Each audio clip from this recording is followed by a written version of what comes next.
Hi friends, welcome to my channel. இன்றைக்கி நம்ம சேனலில் மாங்காய் வச்சு தாங்க ஒரு ரெசிபி பண்ணியிருக்கோம். மாங்காய் பச்சடி தாங்க பண்ணியிருக்கோம். எல்லாருமே கண்டிப்பாக இந்த வருஷ பருப்புக்கு மாங்காய் பச்சடி செய்யாதவங்களே இருந்திருக்க மாட்டாங்க. அது எப்படி செய்கிறதுன்னு வாங்க வீடியோவில் போய் பார்க்கலாம். ஒரு கடாயில் எண்ணெய் ஊற்றி எண்ணெய் காஞ்சதும் கடுகுளுந்தம் பருப்பு போட்டு கடுகுளுந்தம் பருப்பு பொரிஞ்சதுக்கப்புறம் கொஞ்சம் பெருங்காயம், வரமிளகா ஒரு 4லேருந்து 5 மிளகா போட்டிருக்கேன். கருவேப்பிலை போட்டு நல்லா பொரிஞ்சதுக்கப்புறம் நம்ம வந்து சின்ன வெங்காயம் நைஸாக கட் பண்ணி வச்சுருக்கேன். மாங்காயும் கட் பண்ணி வச்சுருக்கேன். இந்த மாதிரி சின்னமாக தான் கட் பண்ணியிருக்கேன். 1 பை 1 போட்டு நம்ம வதக்கிக்கலாம்.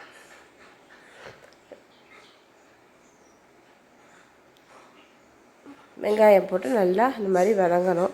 எண்ணெய் கொஞ்சம் ஒரு ஸ்பூன் கூடவே ஊற்றினா நல்லாயிருக்கும். 2 ஸ்பூன் அளவு தான் எண்ணெய் ஊற்றிருக்கேன். கொஞ்சம் தானே மாங்காய், அதனால் ஒரு 2 ஸ்பூன் அளவு எண்ணெய் ஊற்றி எல்லாமே நல்லா பொரிஞ்சதுக்கப்புறம் வெங்காயத்தையும் போட்டு நல்லா வதக்கிட்டு வதங்கினதுக்கப்புறம் நம்ம மாங்காய் இதில் சேர்த்துக்கப்புறம் வெங்காயம் நல்லா ஒரு முக்கால்வாசி வதங்கினதுக்கப்புறம் நம்ம மாங்காயை சேர்த்துக்கணும். இந்த மாதிரி தான் நான் கட் பண்ணியிருக்கேன். 2 சைஸ் மாங்காய் இருக்குது இதில். ஒரே மாங்காயை வாங்காமல் 2 இடத்துல வாங்கினதுனால 2 சைஸ் மாங்காய் போட்டிருக்கேன். மாங்காய் ரொம்ப ஒரு மாங்காய் புளிப்பாகவும் ஒரு மாங்காய் இனிப்பாகவும் இருக்குது. இதை வந்து நல்லா இந்த இதில் வெங்காயத்தோடு சேர்த்து நல்லா வதக்கிக்கணும். வதக்கிட்டு இதில் நம்ம மசாலா சேர்த்துக்கணும்.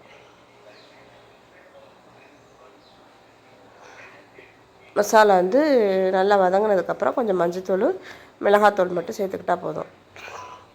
வரமிளகா போட்டிருக்கோம், வெங்காயம் போட்டிருக்கோம். அதுக்கு தகுந்த மாதிரி காரத்துக்கு தகுந்த மாதிரி நம்ம கொஞ்சமாக இப்போ காரம் மிளகாத்தூள் போட்டாலே போதும். கொஞ்சம் மஞ்சத்தூள் ஒரு 1/2 ஸ்பூன்லேருந்து 3/4 ஸ்பூன் அளவுக்கு போட்டால் போதும். அவங்க ரொம்ப காரமான மிளகாத்தூள் வந்து 1/2 ஸ்பூன் போடுங்க. கொஞ்சம் காரம் கம்மியாக இருந்தால் 3/4 ஸ்பூன் கூட போடலாம். போட்டுட்டு நல்லா இந்த எண்ணெயிலே சேர்த்து நம்ம வதக்கி விட்டுட்டு நம்ம கொஞ்சம் தண்ணி ஊற்றி வேக வச்சுக்க வேண்டியதான். மூடி வேக வச்சுக்க வேண்டியதான்.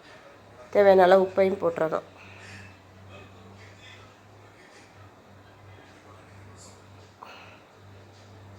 உப்பையும் போட்டுட்டு நல்லா மிக்ஸ் பண்ணிவிட்டு நம்ம கொஞ்சம் தண்ணி ஊற்றி நம்ம மூடி வேக வச்சுக்கணும்.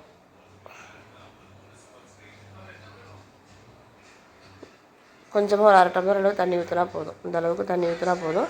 இப்போ இந்த தண்ணி வற்றி வரும்போது மாங்காயும் நம்மளுக்கு நல்லா வெந்து வந்துடும்.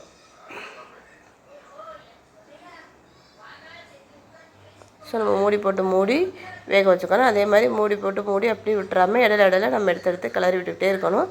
இந்த மாதிரி ஒரு 5 நிமிஷத்துக்கு ஒருக்கா நம்ம பார்த்துக்கிட்டே இருந்தோம்னா நம்மளுக்கு நல்லா மாங்காய் கொஞ்சம் கரைஞ்சி வரும்போது இறக்கிடணும். ரொம்ப கரைஞ்சி வந்து உருவமே தெரியாமல் இறக்குனா சில பேருக்கு அதுவும் நல்லா தான் இருக்கும்.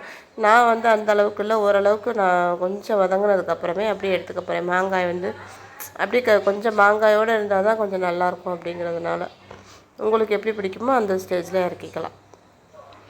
இந்த மாதிரி இறக்க போகிற நேரத்தில் நான் வந்து வெல்லம் இல்லைன்னா நாட்டு சர்க்கரை சேர்த்துக்கோங்க. நீங்கள் இந்த நாட்டு சர்க்கரை தான் போடுறேன். நல்லா ஒரு பெரிய டேபிள் ஸ்பூனில் 1 டேபிள் ஸ்பூன் போட்டிங்கன்னா கரெக்டாக இருக்கும். வெல்லமும் நாட்டு சர்க்கரையை போட்ட உடனே இறக்கிடக்கூடாது.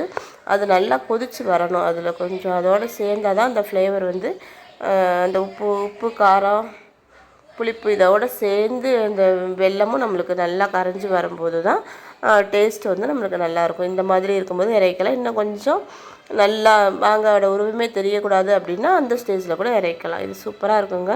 இது கண்டிப்பாக எல்லோரும் வருஷப்பருப்புக்கு செய்வாங்க. எத்தனை பேர் செஞ்சுருக்கேன்னு கமெண்ட் பண்ணுங்கள். நானும் செஞ்சேன்.